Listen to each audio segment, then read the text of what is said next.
Halo sahabat, Assalamualaikum. Semoga sehat selalu dan senantiasa berbahagia. Terima kasih udah subscribe dan menyimak video-video SLMT TV. Semoga Tuhan Yang Maha Esa selalu memberikan rezeki yang berkah dan berlimpah ruah untuk sahabat semua. Nah, kali ini SLMT TV akan membawakan alur cerita film yang berjudul Rana. Bagaimana kisahnya? Nggak perlu banyak basa-basi lagi, ini dia alur cerita.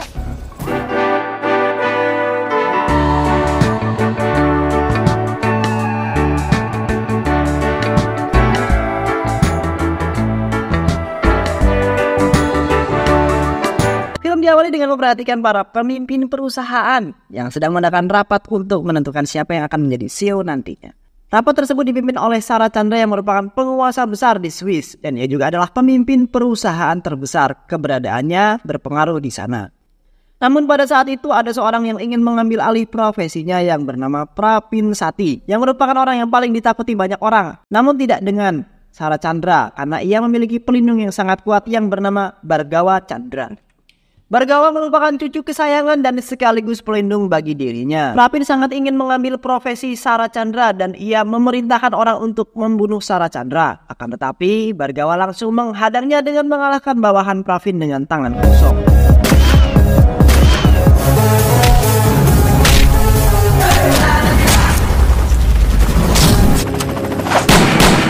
Tidak hanya itu, Bhargava pun langsung memperingatinya dan menyuruh dia untuk tidak mengganggu keluarganya lagi jika dia masih menginginkan untuk hidup. Karena menurut Bhargava para bawahan Pravin hanyalah musuh kecil yang mudah dikalahkan.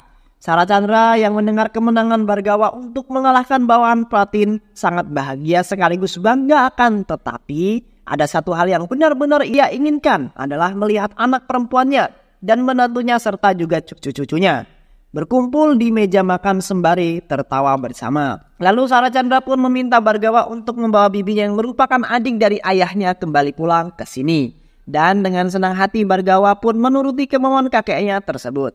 Awal permasalahan dari perginya anak perempuan Sarah Chandra itu adalah pada saat Saraswati pulang sembari membawa lelaki yang telah menikahinya yang bernama Prakas. Mereka berdua secara diam-diam melakukan pernikahan. Itu semua disebabkan karena Prakas takut bahwa keluarga Saraswati tidak akan merestui hubungan mereka. Karena Prakas merupakan orang yang biasa, sedangkan Saraswati merupakan anak dari seorang pengusaha besar kaya raya.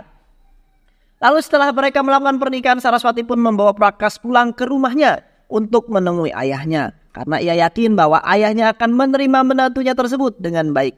Tapi perkiraan Saraswati telah besar dan Sarah Chandra yang melihat anaknya menikah tanpa sepengetahuannya langsung mengusir menantunya sekaligus anaknya dengan penuh amarah.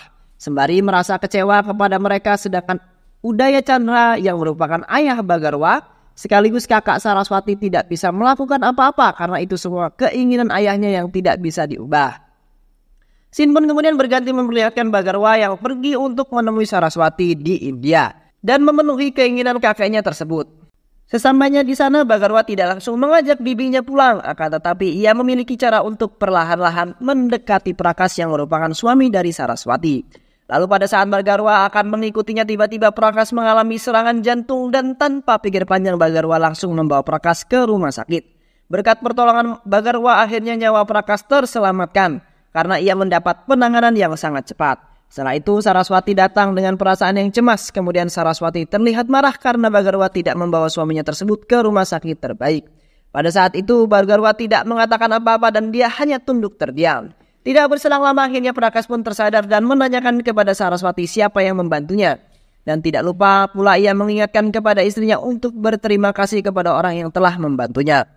Prakas juga meminta agar orang yang membantunya menemuinya. Kemudian pada saat Prakas melihat Bhargava dan menanyakan identitas dia, Bhargava langsung memperkenalkan dirinya sebagai Chandu yang merupakan seorang sopir taksi. Itu semua ia lakukan karena ia bertujuan untuk dapat memasuki rumah bibinya tersebut. Untuk membalas perbuatan baik Bhargava, ia pun menawarkan sebuah pekerjaan kepadanya untuk menjadi seorang supir keluarga. Mendengar tawaran tersebut, Chandu langsung menerimanya. Lalu pada saat keesokan harinya, pada saat keadaan Prakas mulai membaik, dokter mengizinkan ia untuk pulang dan pada saat itu Bhargava pertama kali memasuki rumah bibinya. Pada saat itu ia resmi mengganti namanya menjadi Chandu. Sampai di sana Chandu bertemu dengan anak sulung bibinya yang bernama Indira. Di rumah tersebut tidak hanya keluarga mereka saja, di rumah itu terdapat banyak keluarga dan hal itu membuat Chandu bingung hingga ia salah memasuki kamar. और क्या मंगवाना है? लिस्ट मुझे दे दो. ये पूजा का है. हाँ? और ये क्या है भाई? आइटम लग रहा हूँ क्या मैं? चेहरा Dan क्या kamar देख रहा yang ia masuki tersebut adalah milik anak kedua bibinya yang bernama Rukmini. Di sana terlihat Rukmini yang sedang kesusahan untuk mengenakan pakaian dan dengan polos candu membantunya. Setelah itu pada saat Rukmini akan mengucapkan terima kasih, ia merasa terkejut karena ia melihat orang yang membantunya merupakan orang asing yang belum pernah ia kenali. Dan dengan refleks ia berteriak dan membuat semua orang yang berada di rumahnya terkejut. Semua orang yang mendengarnya pun langsung menghampirinya dan menanyakan hal apa yang terjadi. Saat semua mendengar tentang penjelasan yang telah dijelaskan pun merasa marah. Tanpa pikir panjang mereka langsung mengusir Candu dari rumah tersebut. Namun untung saja Prakas datang tepat pada waktunya dan membela Candu. Lalu Prakas meminta Candu menjadi sopir di keluarga tersebut. Saraswati tidak bisa berbuat apa-apa karena dia merupakan seorang istri yang patuh terhadap suaminya. Ia pun memberikan kunci mobil kepada Candu seperti yang suaminya perintahkan. Setelah kejadian itu, beberapa hari kemudian Candu menghampiri Rukmini untuk meminta maaf kepadanya. Namun Rukmini memandang rendah Candu karena yang ia ketahui Candu merupakan sopir keluarganya. Candu yang melihat respon tersebut tidak bisa berbuat apa-apa karena memang benar bahwa saat ini ia merupakan seorang sopir taksi. Lalu kemudian scene pun berganti memperlihatkan Candu yang sedang mengantar Saraswati menemui sebuah pertemuan penting. Di pertemuan itu Saraswati diminta untuk menandatangani surat yang berisikan tentang penyerahan hotel miliknya. Itu semua dilakukan karena Saraswati memiliki tunggakan yang belum ia bayar dan para inspektor meminta Saraswati membayar tunggakan tersebut dengan memberikan hotel miliknya. Di pertemuan itu Saraswati tidak bisa berbuat apa-apa dan ia pun menyetujui lalu kemudian menandatangani surat yang diberikan tersebut. Setelah semua selesai, Saraswati pun pulang sembari memperlihatkan raut wajah yang sangat sedih. Candu yang melihat bibinya sedih, ia langsung masuk ke kantor itu dan menanyakan kepada mereka tentang perbuatan yang telah ia lakukan kepada Saraswati. Tanpa menjawab pertanyaan yang diberikan Candu, mereka menghajar dan mencoba menghabisi Candu. Namun sayangnya kekuatan mereka tidak ada apa-apanya bagi Candu.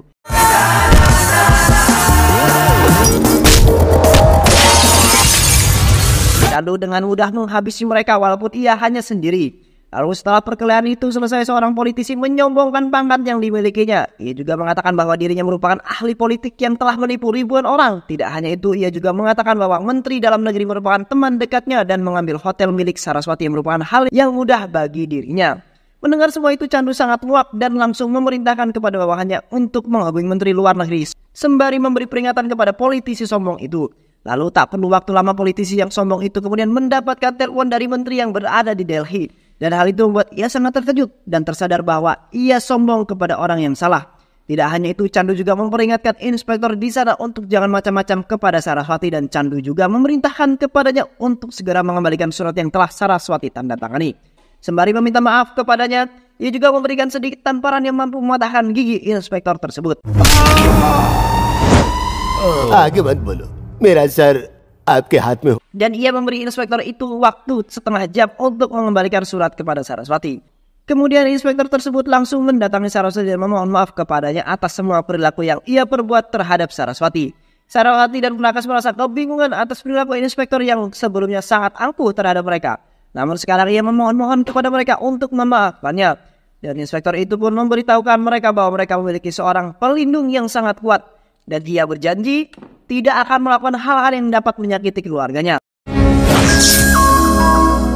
Lalu pada keesokan harinya, pada saat Candu sedang mengantar Rukmini pergi berjalan-jalan ke sebuah mall, tanpa sengaja ia melihat Indira yang sedang dibawa oleh laki-laki. Tanpa pikir panjang, Candu langsung menghampiri Indira dan menghabisi para laki-laki yang membawa kabur Indira. Dan beruntung saja Indira dapat diselamatkan.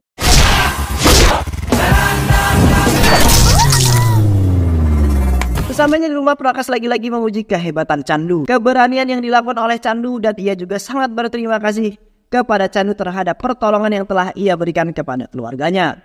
Di sisi lain memperlihatkan Candu yang tengah sendirian dan Saraswati pun menghampirinya. Di sana Saraswati memberitahukan kepada Candu bahwa ia telah mengetahui identitas sebenarnya. Dan Saraswati juga mengatakan kepada Candu bahwa ia tidak akan mengusirnya dari rumah ini karena ia tidak sejahat ayahnya yang mampu mengusir anak perempuannya. Di sana Saraswati juga menjelaskan bahwa ia tidak akan menembak Candu seperti yang ayahnya lakukan untuk mencoba membunuhnya. Dan ternyata pada saat Saraswati dan Prakas diusir oleh Saracandra mencoba untuk menembak Saraswati. Akan tetapi Prakas langsung menghadangnya dan peluru yang ditembak itu mengenai Prakas. Untung saja kejadian itu tidak membuat Prakas meninggal. Dan semenjak kejadian itu Saraswati benar-benar membenci ayahnya. Setelah mendengar penjelasan dari bibinya tersebut, Chandu merasa kebingungan dan ia merasa bahwa usahanya selama ini hanya sia-sia. Lalu para bawahannya pun memberikan sebuah saran dan salah satunya yaitu menyatakan cinta kepada Indira agar keluarga mereka bisa bersatu kembali. Mendengar saran itu, Chandu pun langsung menghampiri Indira. Dan saat itu juga ia melihat Indira yang sedang mencoba untuk bunuh diri. Indira yang melihat Chandu berada di sana langsung melampiaskan amarahnya dengan terus mengomel dan mengatakan bahwa Chandu merupakan orang yang paling jahat karena ia telah memisahkan dirinya dengan kekasihnya. Di sana Indira menjelaskan kepada Chandu bahwa ia memiliki seorang kekasih bernama Rohit dan Rohit dijodohkan oleh kedua orang tuanya. Lalu pernikahan mereka akan dilakukan esok hari. Indira juga menambahkan bahwa pada saat di mall itu bukan penculikan terhadap dirinya, tetapi ia dan Rohit bermaksud untuk menikah secara diam-diam agar mereka tetap bersama. Chandu yang mendengar hal itu pun merasa bersalah dan ia berjanji kepada Indira untuk membawa Rohit ke hadapannya sebelum acara itu dimulai. Dengan sedikit ragu, Indira pun menyetujui dan memegang janji yang diberikan oleh Chandu. Setelah perbincangan itu tanpa pikir panjang, Chandu pun langsung bergegas pergi dengan pengawalnya yang bernama Latmi. Dan tanpa disengaja Rukmini terjatuh ke mobil yang akan dibawa oleh Chandu. Dan Rukmini pun pingsan karena benturan yang berada tepat di kepalanya. Pada saat Rukmini bangun, hal itu kemudian membuat Lasmi terkejut dan dengan refleks ia melompat dari mobil. Namun sayangnya pada saat itu Rukmini mengalami amnesia akibat benturan yang berada di kepalanya.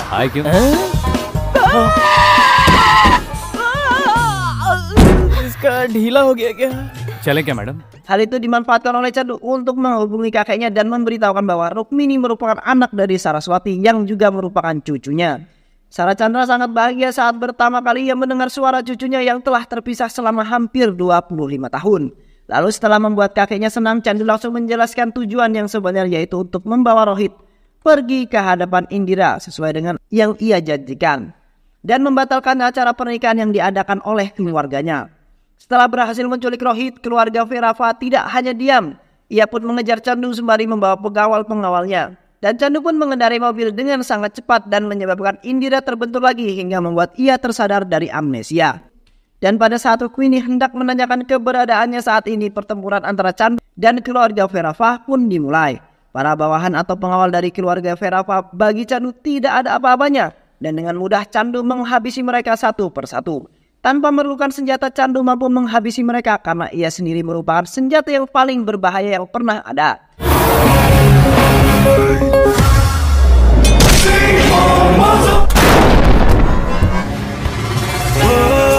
Melihat itu semua, Verava hanya bisa terdiam dan Chandu langsung membawa Rohit pergi menemui Indira.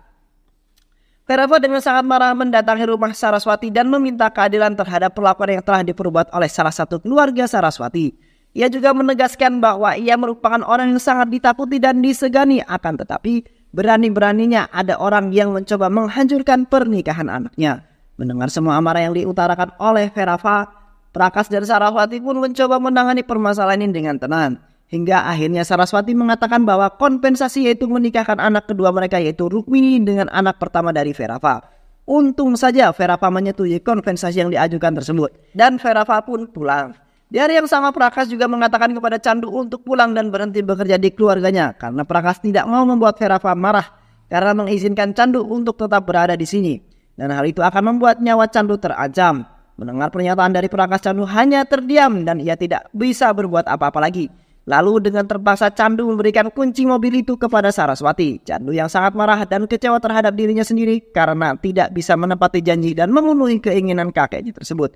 Pada saat Chandu hendak pergi, tak lama ia mendapatkan telepon dari ayahnya yang mengabarkan bahwa keadaan kakeknya semakin memburuk dan ayahnya pun meminta kepada Chandu untuk melupakan permintaan kakek dan pergi menemui kakeknya di sini. Sebelum ia menyesal karena tidak melihat kakeknya di hari-hari terakhirnya.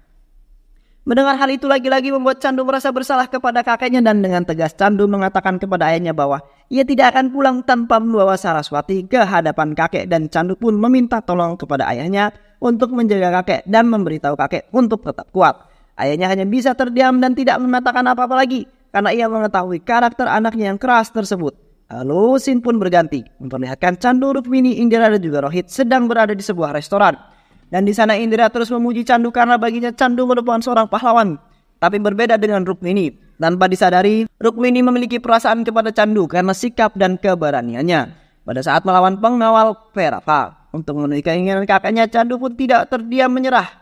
Begitu saja ia berpura-pura menjadi anak buah Baskar yang merupakan orang yang akan mengatur pernikahan Rukmini dan anak dari Verava. Namun pada saat Saraswati mengetahui bahwa Candu kembali lagi di keluarganya, ia sangat marah dan ia mengatakan dengan tegas kepada Candu bahwa ia akan hidup bahagia di sini dan memperingati Candu untuk tidak mengganggu pernikahan anaknya tersebut. Dan di sana Saraswati juga mengatakan kepada Candu, yaitu kakekmu sudah membuatku menderita dan kedatanganmu sebagai cucunya jangan pula membuat anakku tersiksa. Mendengar semua itu lagi-lagi Candu hanya bisa terdiam dan pergi karena ia tidak bisa berbuat apa-apa lagi. Pada saat acara pernikahan hendak dimulai, Rukmini memilih untuk kabur bersama Candu karena ia hanya mencintai Candu. Dan berapa yang mengetahui bahwa pernikahan anaknya gagal lagi sangatlah murka terhadap perbuatan yang dilakukan oleh Candu. Ia dan para pengawalnya pun langsung mengejar dan mencari keberadaan Candu. Di lain sisi, Rukmini menenangkan Candu dan terus mengocehi membahas tentang kehidupan mereka. Telah memutuskan untuk menikah secara diam-diam, lalu secara tiba-tiba pengawal Verava pun datang dan langsung menyerang Candu dengan sigap. Dengan sigap, Candu dapat menangkis serangan tersebut dan tanpa ampun sedikit pun ia menghabisi pengawal Verava tersebut. Hal itu membuat pengawal-pengawal lainnya merasa ketakutan akan keganasan Candu. Lalu mereka memutuskan untuk bersembunyi karena mereka yakin mereka tidak akan mampu untuk menghabisinya.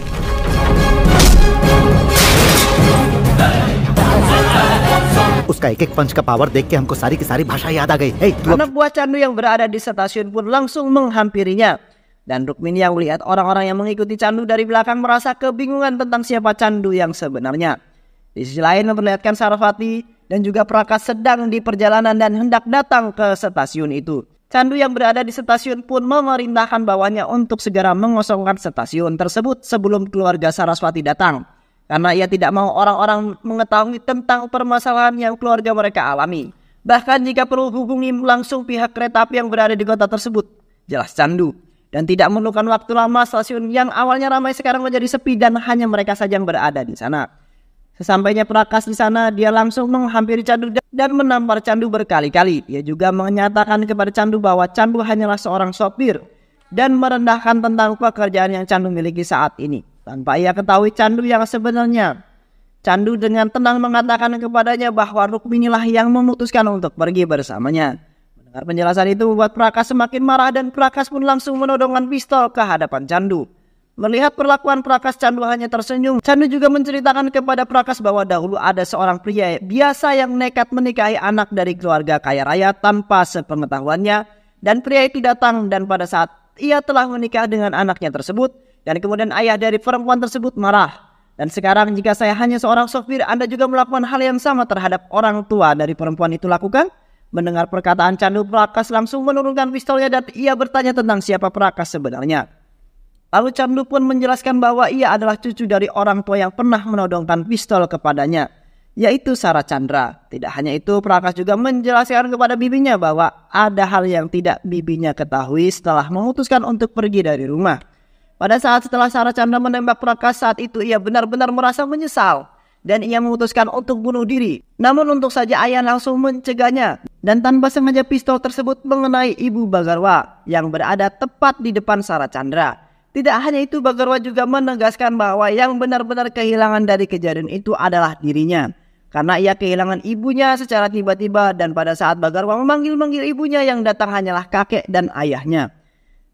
Tetapi pada saat Bagarwa mengetahui kejadian sebenarnya, ia memutuskan untuk menerima semua dengan ikhlas. Dan ia berjanji kepada ibunya untuk tidak akan membenci kakeknya tersebut. Dan yang seharusnya membenci Sara Chandra tersebut adalah Bagarwa karena kakeknya telah membunuh ibunya. Semua itu Bagarwa katakan sembari ia menangis. Saraswati yang mendengar penjelasan sebenarnya tentang kejadian tersebut pun sedih dan juga merasa bersalah terhadap perbuatannya dan segala kebencian yang telah ia lakukan kepada ayahnya tersebut. Bagarwa juga menjelaskan bahwa kakeknya sangat menyesal dan ia tidak pernah lupa sedikit pun kepada anak perempuannya. Setiap harinya yang kakek lakukan adalah menunggu Saraswati pulang ke rumah. Bagarwa pun menangis sembari memohon-mohon kepada pipinya tersebut untuk pulang dan menemui kakeknya di sana. Melihat semua itu akhirnya Saraswati pun tersadar dan dia bersedia untuk ikut pulang bersama dengan Bhagarwa ke Swiss untuk menemui ayahnya di sana. Mendengar ucapan bibinya tersebut, Bhagarwa pun merasa haru dan ia langsung menunduk di pangkuan bibinya tersebut setelah sekian lama dia tidak merasakannya. Sesampainya di sana, Sarachandra sedang melakukan rapat untuk pemilihan CEO yang akan mengambil alih perusahaannya. Dan tepat pada saat itu Saraswati datang menghampiri Sarachandra dan mengatakan bahwa ia menyetujui pilihan ayahnya yaitu memilih Bhagarwa menjadi penerus sekaligus CEO di perusahaan tersebut. Hingga pada akhirnya film memperlihatkan suasana yang diinginkan oleh Sarachandra yaitu melihat anak menantu dan juga cucu-cucunya berada di ruang makan sembari bersenda gurau bersama-sama. Dan semua keinginan yang Sarachandra inginkan terpenuhi. Dan film pun selesai.